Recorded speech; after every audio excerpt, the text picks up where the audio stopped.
atenga ge mazima ne bworano omuntu nga Katonda agambye nti oyo ne bwokolotya tasobola kukugaana.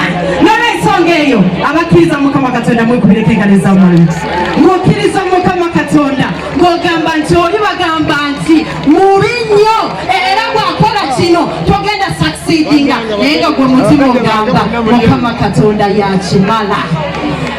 Chobola banti ndi change olunaku lwaleero alhamdulillah sitoma alhamdulillah sikola ki ate bwokkiriza ne Katonda akwongera mukkirize nti muli bulungi ne Mukama akwongere. Okitegeera buli wogamba nze siina olulimi lutonzi era osigala tolina. Nze ngamba abantu ndi mukyala mulungi nnyo ne bampakanya wallahi ndi mukyala mulungi nnyo kobe gwe toyinza kijjawo. Otegedde siringakkiriza nti otunda kizigu olinagamba tekikola biki naye nga gwokkiriza nti bwenkyesiiga njakanga ttaala. Waliwo ayinza okigaana? Babbebi abagudde mu kizigo nga mutukula mulinga amataala mwekubireko mu ngalo ez'amaanyi ng'otukula olinga ttaala. Kyebayita confidence, self-belief.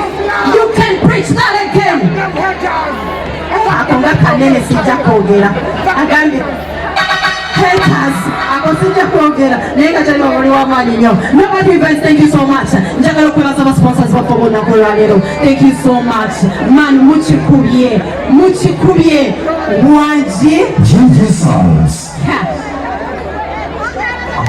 tovaayo bwegera kuwa time yonna nga nkulanga